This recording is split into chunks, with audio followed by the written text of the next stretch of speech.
Hi there, everyone. I'm John, and welcome to this week's Coolsmartphone podcast.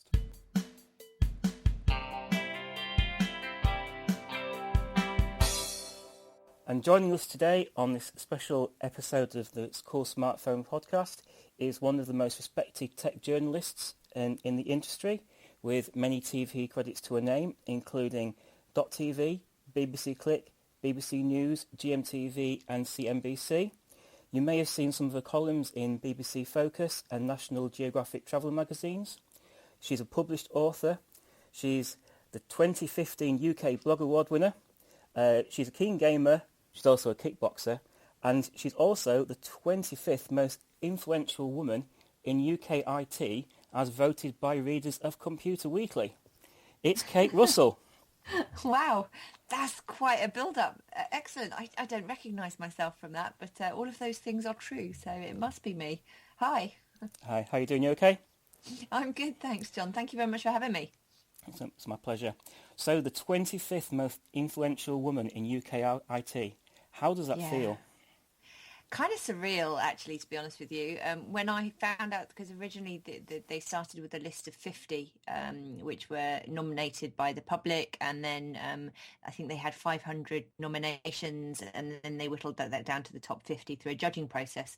And I didn't even know I'd been nominated, and then I got this sort of message saying you're in the top 50, and I was just like, I looked at the list and the kind of people that I was beside, and it's like, Dame Wendy Hall and Maggie Philbin and all of these just ridiculously smart, and also lots of women from business as well, like really serious changers in business, people who really are influential.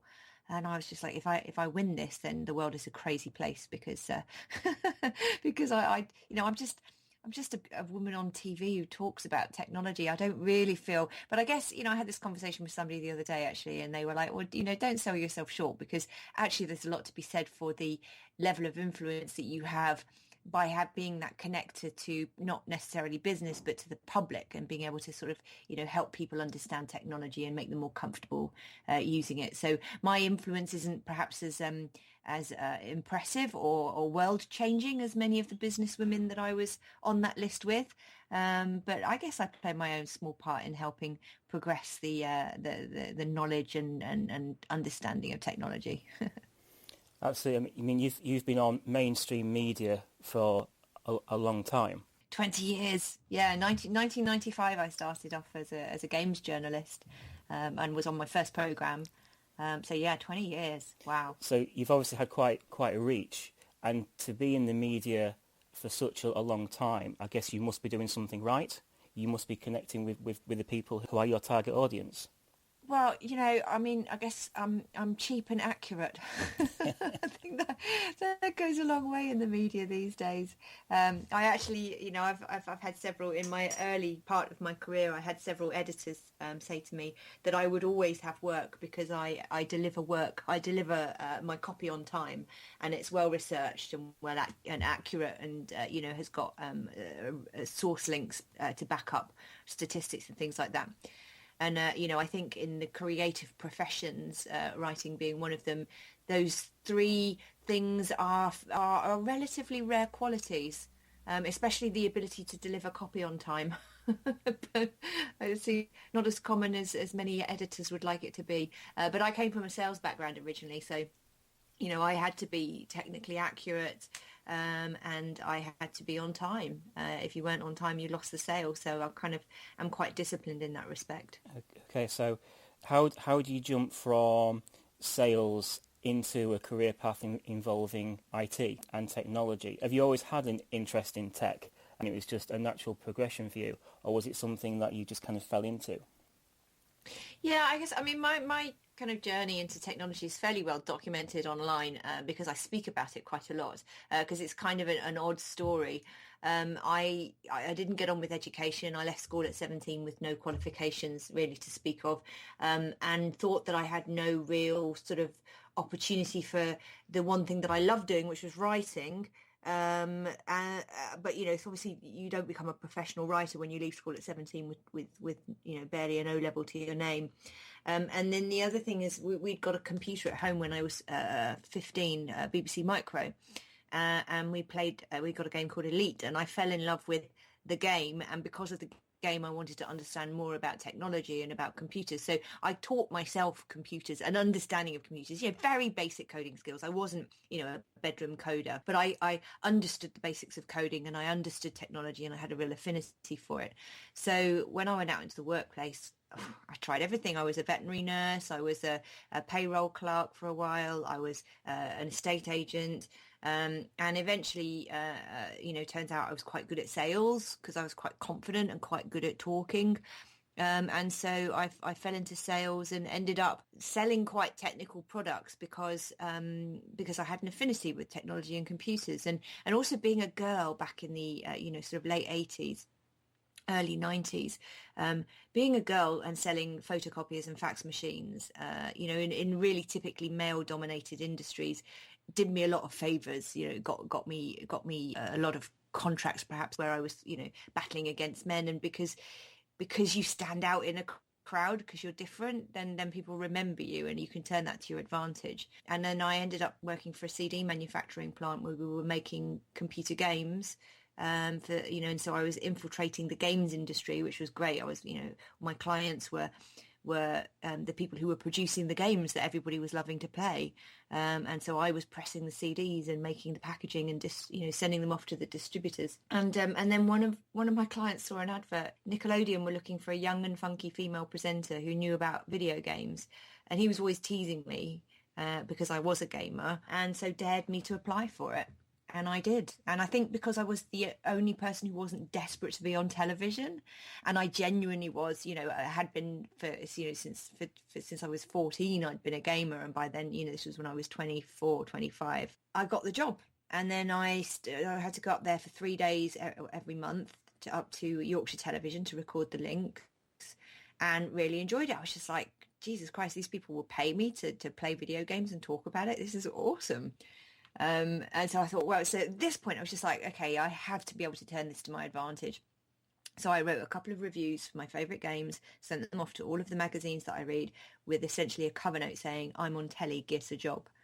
And EMAP Images did. They were setting up a new magazine, and this was the mid-90s as well, and the media industries were just scrabbling for ways they could cash in on this sort of, the new craze of computer gaming. There was money coming out of people's ears for production budgets and huge launch parties, and so magazines were popping up every 5 minutes, and a lot of them have disappeared. And that's what happened to the first magazine. I worked on a magazine called Maximum.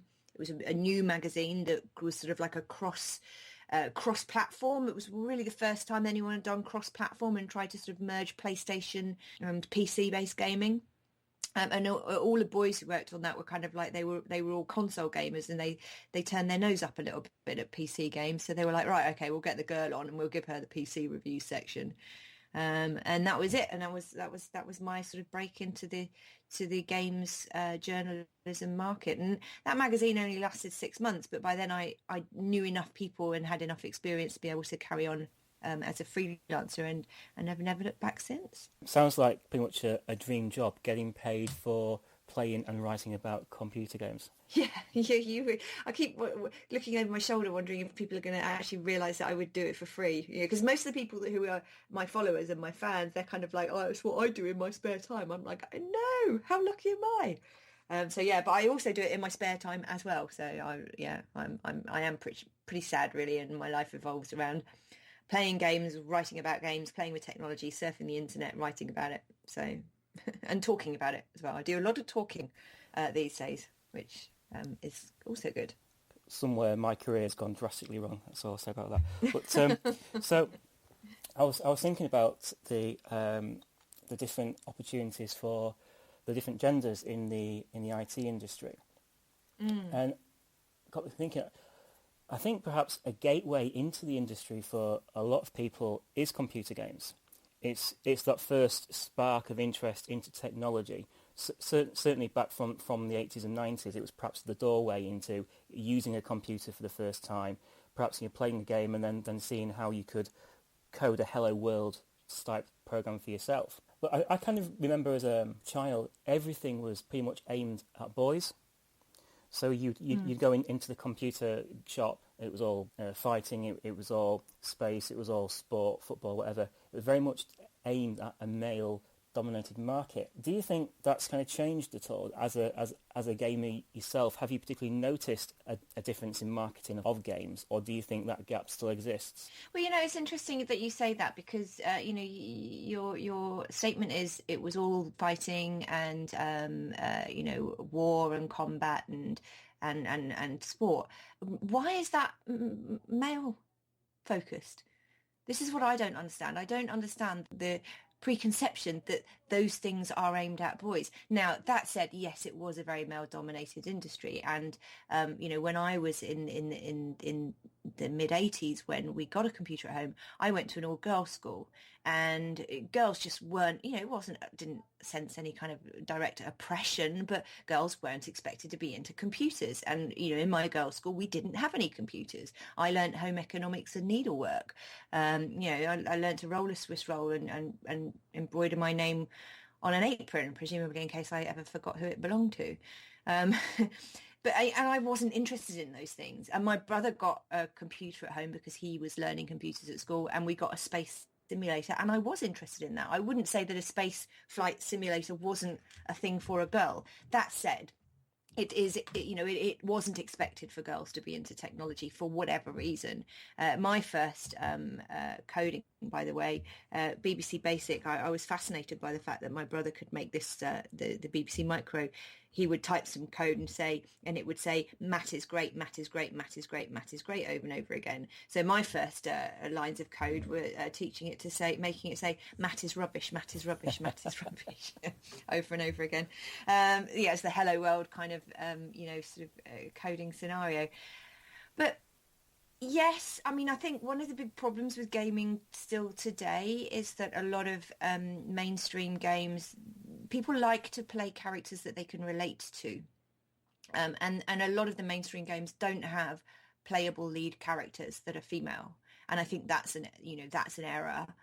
You've just got to look at franchises like the Mass Effect, where you could play Commander Shepard as either a male or a female. And actually, a majority, I think in the last version of the game, the official stats are something like 52% of people played through as a female. So that means a lot of men were playing as a female as well. And I don't think enough games give you that choice to be able to play a character that is, that you can relate to and you want to relate to. Having said that, statistics from the UK Advertising Board, I think it is, or the games, I can't remember exactly, but the statistics came out about a year and a half ago to say that women now make up 52% of the game playing population in the UK. So women actually do more game players than men. Now, first-person shooter gamers, the sort of like the hardcore gamers would say, yeah, but that's taking all games into consideration, like social games, snack games, games on your mobile, things like Candy Crush Saga, Farmville, Facebook games, all those kind of things. But they're still games, and they still are attracting people to spend time with technology, and I think that that's valid. And I think that over the next couple of decades, this whole idea of it being a male-dominated industry is just gonna kind of wheedle out in its own. Because I see my nieces and nephews aged 6 and 7 years old, and they are equally as au fait with the technology that comes into their lives and equally as interested. And I think I talk about this in my women in tech kind of talks. There's a problem with making too big a thing about it, especially at teenage level, when you're trying to, kids are trying to make decisions about what they want to study for their career progression in the future. And if you make too much of an issue about it being a male-dominated subject, technology, or any of the STEM subjects, it actually puts girls off because they don't want to stand out for being different. You've got all your yucky teenage things that you're dealing with at that age, hormonal stuff.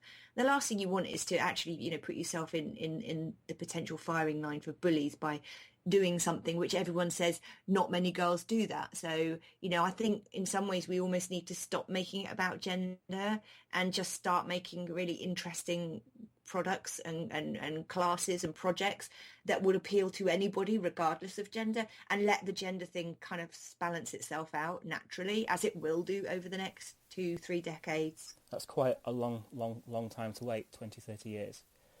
Well, it's slowly. You can't force change though. Because if you're forcing change, it's not change. It's a manipulation of the current status. And I think if you try and manipulate current, don't forget these gender biases that we have in our society, that women should, women's places in the home, and all of these things. They are cultural gender biases that actually we've been kind of building for hundreds of years. So I don't think it's fair or reasonable to expect to wave a magic wand and have everybody start thinking a different way. I actually did an unconscious gender bias test a few months ago, because somebody sent me a message on Twitter and said, we're running this conference. How do you fancy adding a bit of glamour to the panel? I was just like, right, yeah, okay. So I was about to fire off a snarky, how about you do this unconscious bias test and then get back to me. And I thought, well, I'd better take the test just to make sure that I know what it's about before I, go snarky, kind of make him do it. And I took the test, and I suffer from unconscious gender bias. And it's because it's unconscious. It is unconscious. I'm a product of growing up for 47 years so far in my life in a gender bias society. And for me to think that I can wave that away with a sack full of good intention is just ridiculous, and I think naive. And so I think we just need to appreciate that we are a product of our upbringing, and our society is a product of its cultural growth over the last few hundred years. Probably even more, thousands of years, I don't know. So, and we just need to actually accept that, get over it, and start moving on in a positive way, rather than trying to force change to happen instantly. Does that make sense? I know it doesn't sound very, it's not, probably some of the feminists in my life and who are my friends, the hardcore kind of, they would probably have issue with that. But I really believe it. And a lot of the talking and research that I've done upholds that idea that young people do not want to be forced to do something different just because we need to make up the numbers. It has an adverse effect if we start trying to force change like that. No, I think that's a very fair point.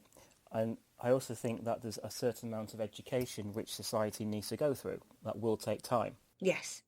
And being aware of gender bias is really important. This is another thing that I do workshop and talks on, is actually just be aware of the language that you're using. Don't think that you have to change, but if you are aware of the differences between you and your male or female counterparts in the workplace and in education, then it just changes your perception of the thing. And it doesn't mean that you fundamentally have to change, but just your awareness of it, change your attitude towards life.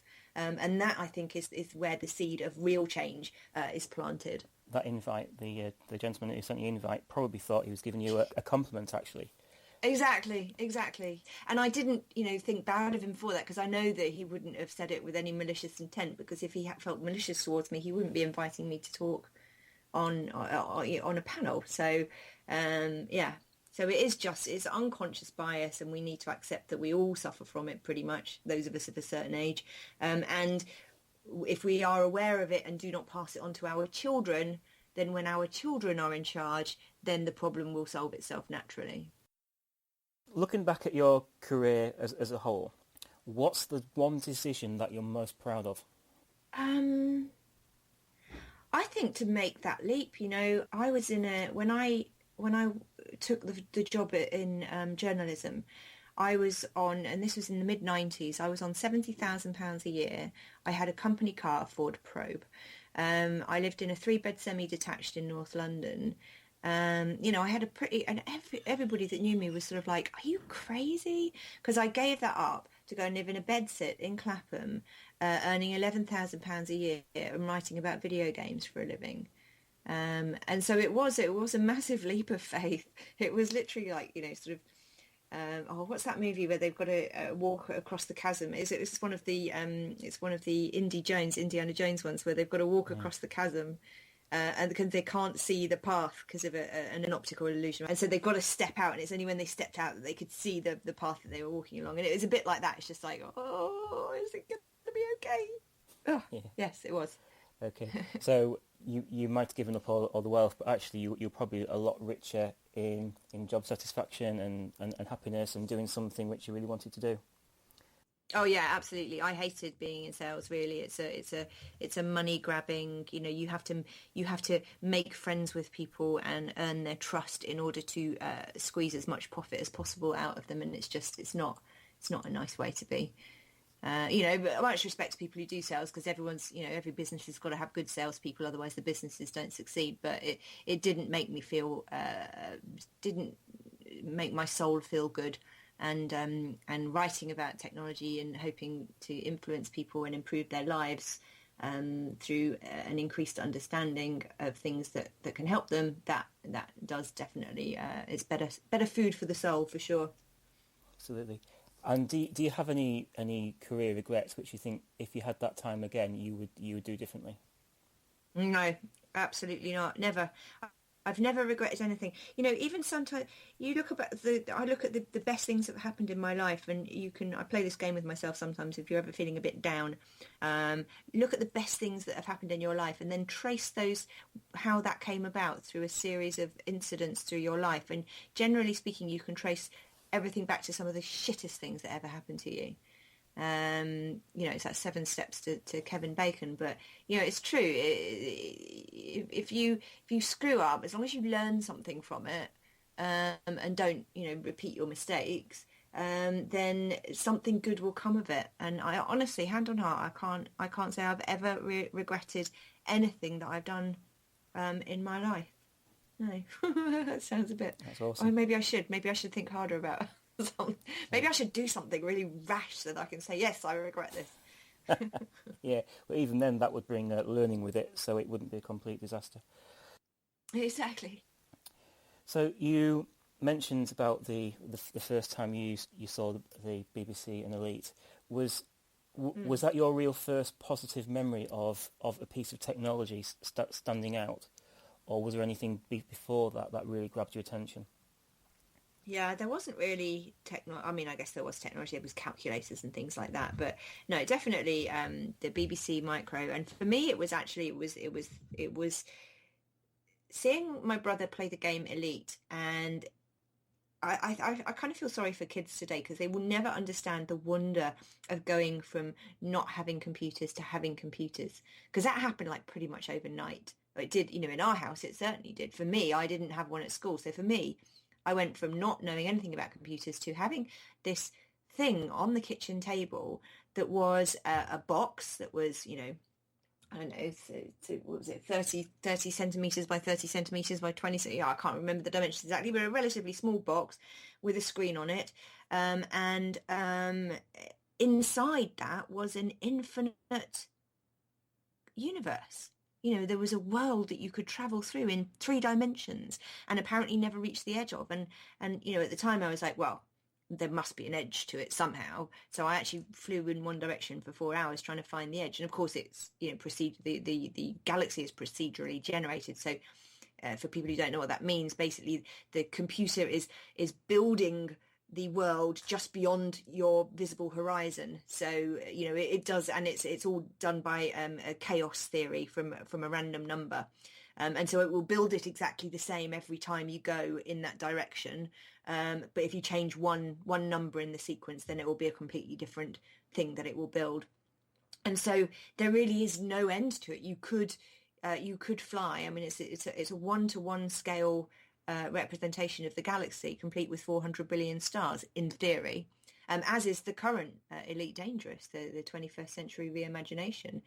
And if I wanted, I could start out at my home planet of Slough, which is what I named my planet in the game.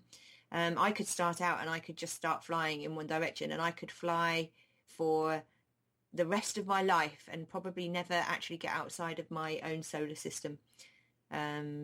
Luckily they've put things like hyper jump technology in these games and stuff, which is something we don't have in the real world. But it's a genuinely real world inside there. And for me, that was like a looking in the door of the TARDIS kind of moment. As a 15-year-old, it was just mind blowing. It was certainly incredible. And then, as technologies kind of went on, starting on the BBC Micro, then almost game consoles started to gain a commercial advantage. Everyone seemed to have either a Nintendo or a Sega. Do you think, as a society, we kind of lost something at that point? No, I don't think I think, it's all been part of the journey. It's been part of the evolution. I think it is a shame that, more and more technology has been closed up and sealed up and, behind warranty voiding kind of, sort of classic cases and stuff. And so kids today kind of forgot about what goes into it, and they they just take the technology for granted without understanding the infrastructure of it. And that is not good for the future development of the industry. That said, I think there's also a lot to be said for the simplification of technology, and the fact that if computers were still really sort of delicate and open, and you could get inside them and there's wires and electricity and stuff, you wouldn't be giving your 3-year-old an iPad to play with. Now, I think the fact that you can give your three-year-old an iPad to play with some good age-appropriate apps on it is brilliant. I wouldn't want my technology to be so open that was limited, but I think it's a balance. I think we've gone through the original evolutional stage where it was a lot of bedroom coding and open technology, and you could get inside it and be curious about it.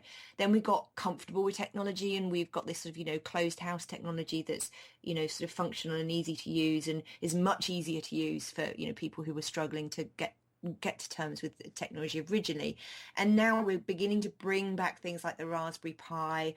You've got the microbit, which is being launched by the BBC this year, which is going to be out in all school kids will be getting that. And so we're beginning to sort of reignite this kind of passion for bedroom coding and getting underneath the surface of technology. And it now exists alongside the closed box technology that is so easy to give to people who don't want to get really under the hood of it. So I think it's we're approaching a good balance, but it's life is a sine wave, isn't it? It's kind of, it goes up and down, it ebbs and flows, and I think you've got to just ride that and see where it takes you, and just be aware of where you came from, so that you can go, well, hang on a minute, okay, we've gone a little bit too far on this part of the wave, so let's steer back up, and let's make sure that we combine everything that we've learned in the past, so that we can continue to evolve. Absolutely. I guess as technology has got more consumer friendly, easy to use, safer to use, I guess it's opened up whole new possibilities for people.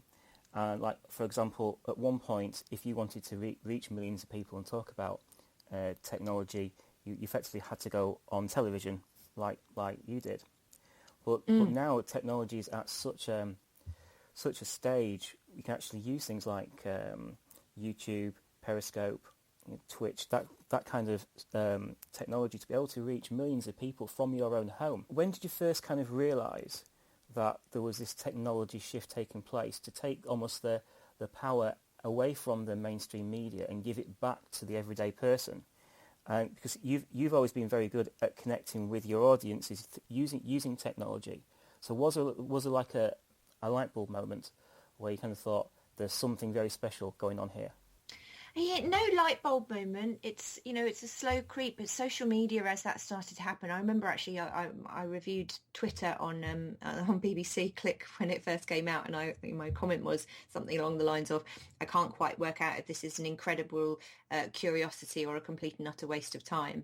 And it's just, I don't think anybody really understood how social media would change the world, but it was obvious from a very early on that certainly network gaming gave me the idea that we were more and more connected, and more and more of the time my friends were people, my good friends were people that I'd never met that lived in different countries, but I spent far more time with them than the people that were physically in my life, and I had a lot more in common with them. Yeah, I don't know. I mean, I've never, my take up of technology has never been about finding an audience either. It's just been about having fun and connecting with people. And I love my viewers. But they're so nice to me. And it's an absolute pleasure to connect with them and to chat to them on Twitter and, in the various different channels. And I Twitch stream on a Saturday and a Sunday night. And in fact, I'm twitching tonight with Mad Dog. So yeah, it's just an absolute joy to be able to get that instant. It's a bit like I always loved doing live TV and live theatre, because we can get a bit up our own asses sometimes with television. Everything's got to be perfect, and you've got to retake it and edit it, and nothing must be out of place. And live is much more, it's much more vibrant, it's much more there, and sometimes you get things wrong, and that's the whole part of being human. Is we're not automatons, we're not incapable of making a mistake. We stumble, we stutter, we pause, we think about what we're going to say, and you get feedback from audiences, which really invigorates your performance as well. And that's what I get from interacting on social media. When I'm on Twitch and I say something funny, there's a bunch of people who instantly tell me that was funny, and then they add their own funny to it, and then I can riff with them and stuff like that. And that's so much more fun for me than just standing in a studio talking to a camera, saying things that I hope are funny or interesting, but not having any real feedback that they are. Until I edit them, and then I put them online, and then I go onto social media, and then I get, I did this Raspberry Pi guide, which I think you saw last week, how to make a Raspberry Pi, a VPN using a Raspberry Pi. And I got so much positive feedback from that. It was really gratifying, the immense amount of time and heartache that it took me to make that piece. Far more time than I was being paid for by the BBC, but I'd committed to doing it. It was just like, oh, I've got to do it now, and I've got to do it well. But the outpouring of, yay, that rocked, that I've had through social media to make it 100% worthwhile. Are you ever aware of any kind of responsibility with that community behind you? So if you've got thousands of Twitter followers, for example, do you ever think, oh gosh, I better just be careful about what I say here? Or do you find that the community is so powerful behind you, it doesn't really matter? You do have to be careful what you say. You do have to, but I've always been super careful to make sure that if I'm stating something as fact, then, I have it sourced and I know that it is fact, and I just don't pick sort of thoughts out of the sky and throw them out into the ether as fact. Working for the BBC, I have to be, I'm not full-time for the BBC, I'm freelancer, but I do have a responsibility to the BBC style and ethics of reporting as well. And, in terms of my audience, yeah, people are lovely, and I very rarely get anyone who is not nice to me. And occasionally somebody will say something, and people do, pull me up on things and criticize me for things. And if it's a genuine criticism, I will enter into a dialogue with somebody, and one of us will realize that we were an arse and apologize to the other, and that's as likely to be me as the other person. But occasionally you get people who say something and you go, that person is not interested in a dialogue with me about something they believe I've done wrong. That person's looking for a fight. And in those instances, I just don't even reply, because there isn't any point in getting antagonized by people, because if you start having public spats on social media, then I think things your community can spiral out of control pretty quickly. So yeah, I'm immensely cautious, and if somebody says something on social media and that's challenging me, I will always go and look at their feed of what else they're saying to other people before I engage in a conversation with them. Because if they are just combative with everybody, then I know that they're not looking to have a dialogue with me. They're looking to have a fight, and that's I'm cautious about that. I don't want to just have a fight for fight sake.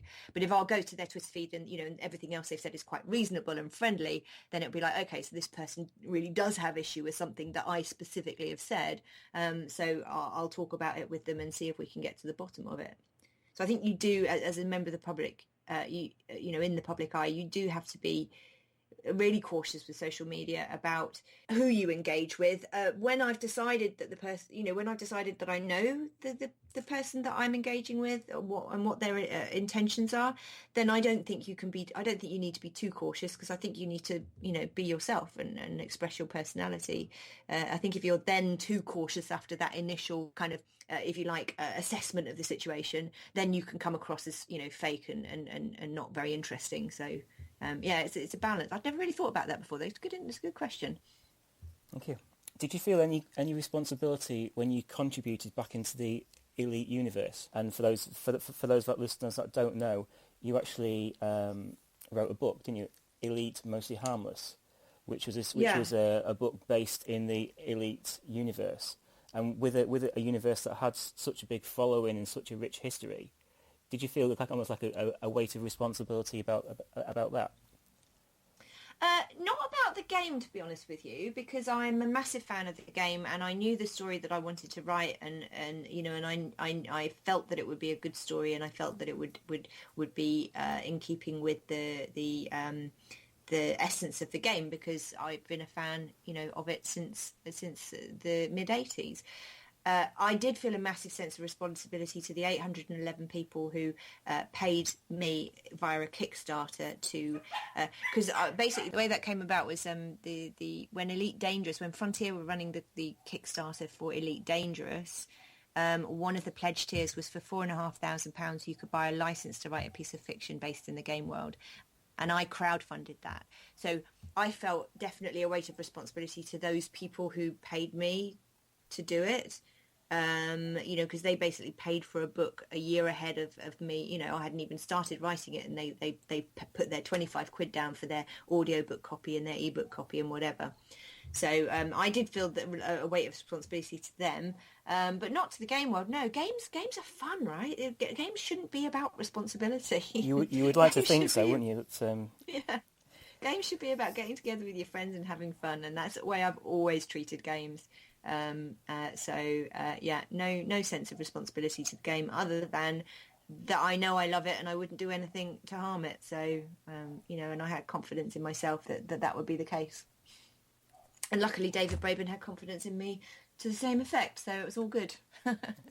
And as a sign of changing technology, of course, now it's becoming very easy for most people to be able to contribute to games, whether it be through building your own levels or characters or whatever.